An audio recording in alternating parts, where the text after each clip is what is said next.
taking care of our bodies is of utmost importance, and that is where today's lecture comes into significance. So most of the population today in the webinar, the audience is working women. So I would like to say that majority of the conditions today in Indian women, as many as 68% proven by studies, is because of working problems related to lifestyle diseases. And almost half of the working women suffer from a lot of pressure in terms of meeting deadlines, working late hours, they neglect their health, skip meals, etc. And in this case, we need to take care of ourselves, because our health is the epitome, or it's the center of our family's health. Our spouses, our children's health depends on our health. And at the same time, by and large, society at large, women uplift the health of each other. And so in a society too, it matters. As far as a few hand-picked diseases are concerned, we'll be discussing a little bit in detail about them. That includes high-risk pregnancy, menstrual disorders, cancer awareness, and a small word on polycystic ovarian disease. It is a lifestyle disorder. It is a hormonal condition that most commonly occurs in almost 40% of the women today. They don't ovulate on time. There is an excessive male pattern of hair growth. There can be a lean body as well as an obese body. But these females generally find it difficult to conceive, at the same time suffer from a lot of menstrual disorders. That is the typical PCO women. Now, the working women are very career oriented. You know, they want to finish their career, they want to achieve their work goals, and then comes marriage, and so childbearing is automatically delayed. Older the age of the egg at the time of conception, a lot of complications are known to occur in the mother and or the fetus. That includes maybe bleeding in the early times of pregnancy, developing diabetes, hypertension, missed abortions, etc. Menstrual disorders, the most common ones are amenorrhea, in which there is a complete cessation or stopping of menstruation for at least a period of 1 year. Menorrhagia, but it can vary actually. Menorrhagia, in which the woman bleeds much more than normal.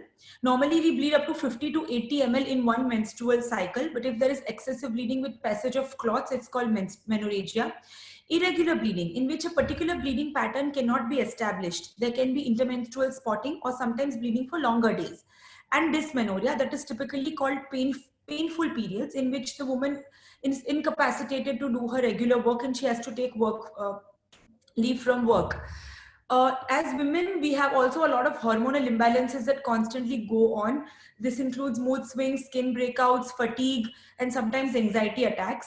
Finally, at the end of the spectrum, all our hormones come to a complete baseline, and they stop to cessate.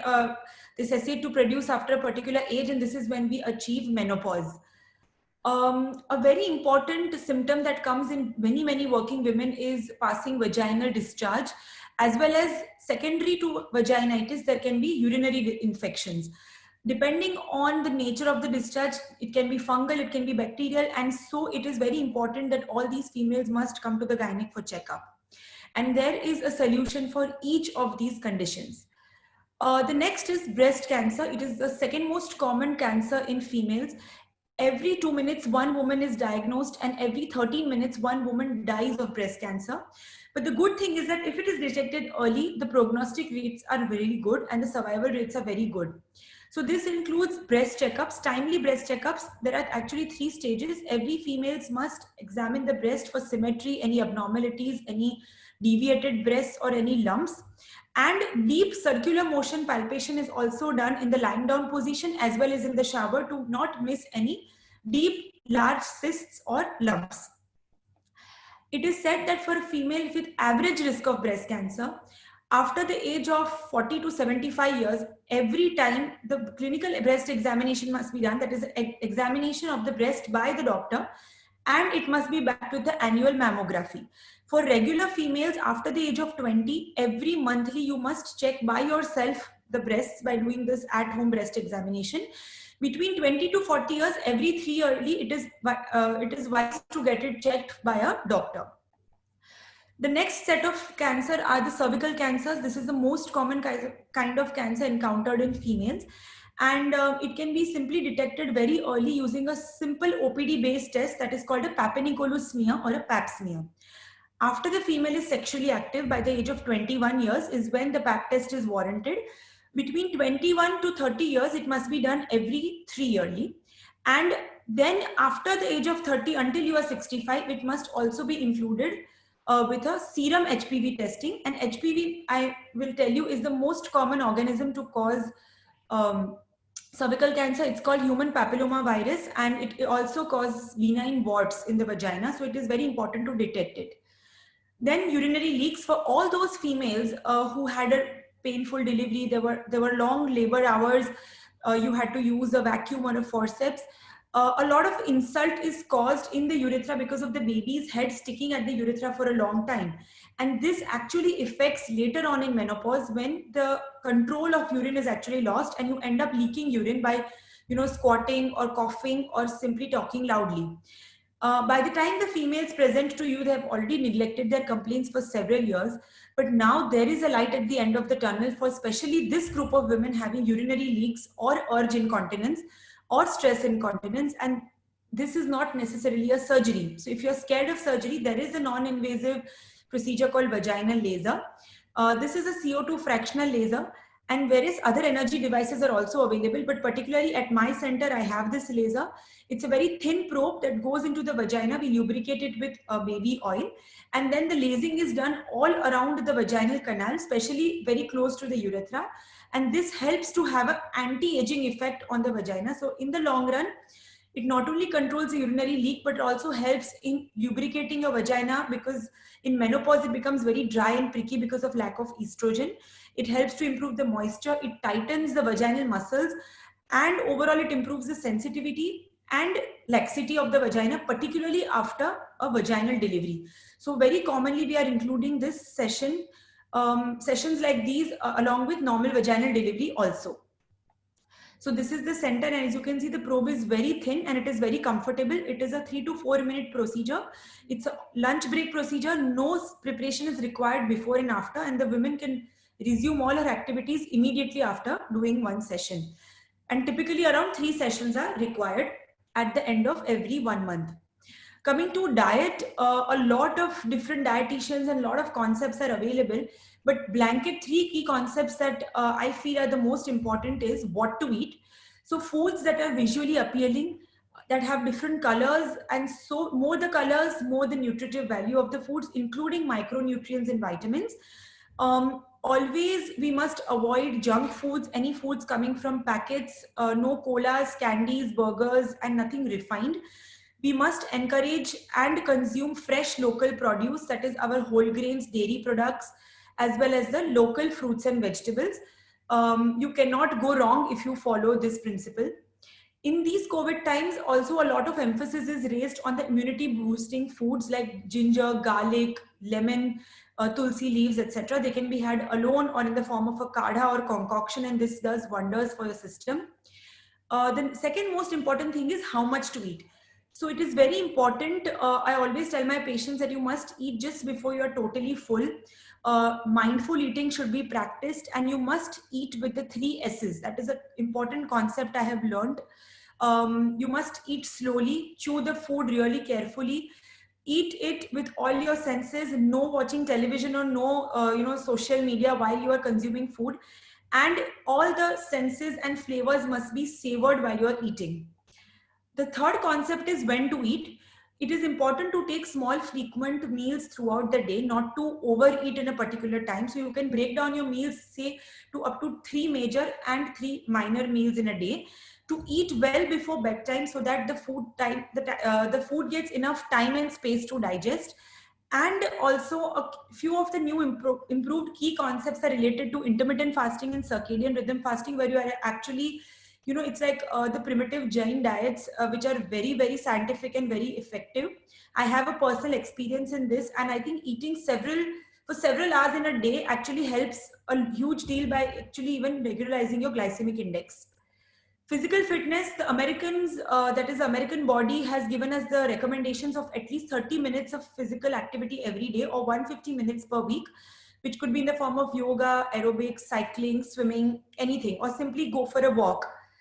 Apart from your day-to-day natural sources of vitamins, certain supplements must be taken more so for women after the age of 40, which includes at least 600 units of vitamin D per day.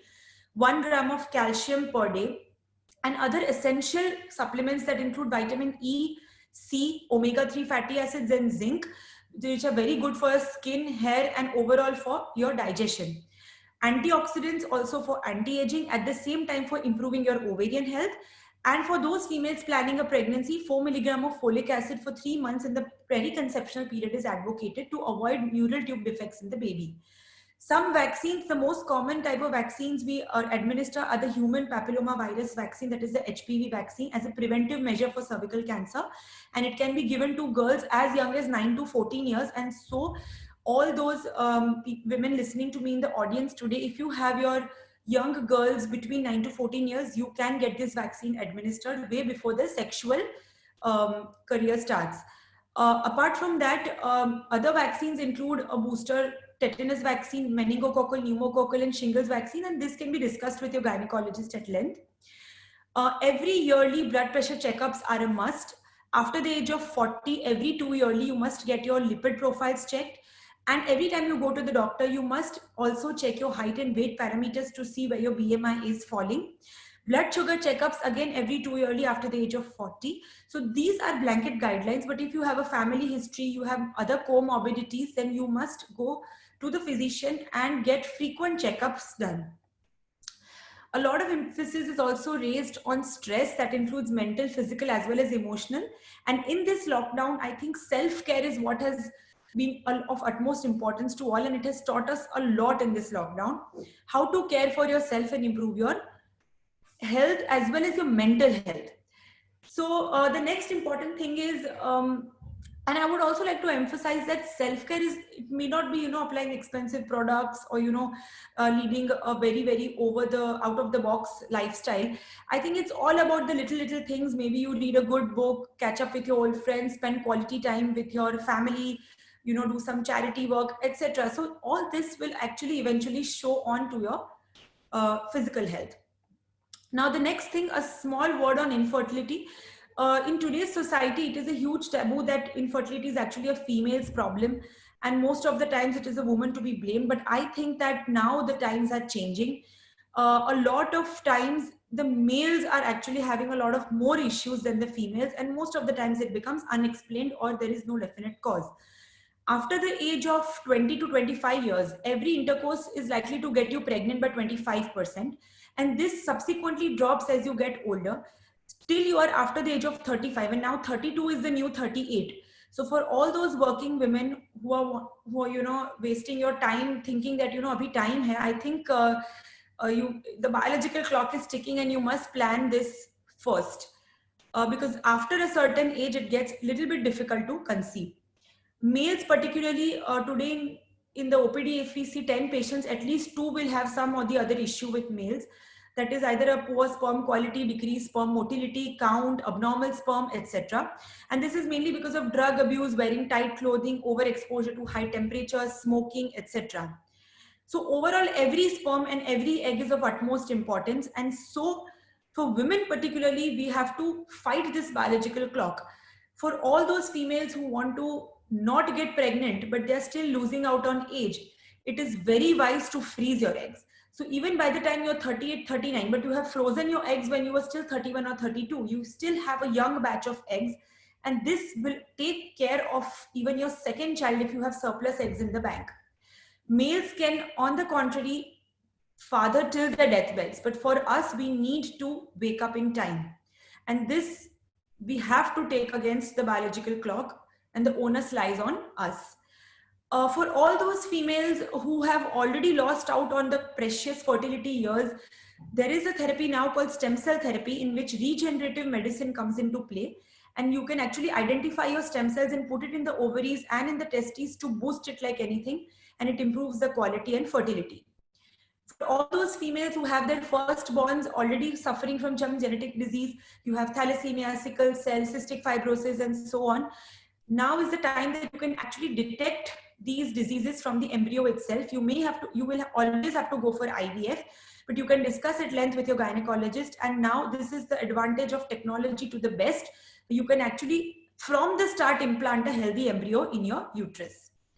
1 in 4,000 unfortunate women will not have a uterus in the first place, but they do have their ovaries. And so we can take out the eggs, fertilize with the husband's sperm, and put it in a surrogate. And that is when surrogacy comes into play. And this is a really win-win situation. And I'm very fond of this arrangement.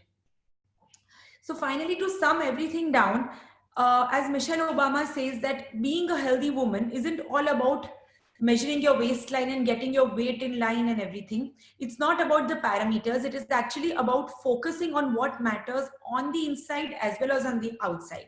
So it's the little things that we women have to make at our personal level, at our family level, and at the society level that will actually help us to achieve the ultimate goal of holistic well-being. Thank you.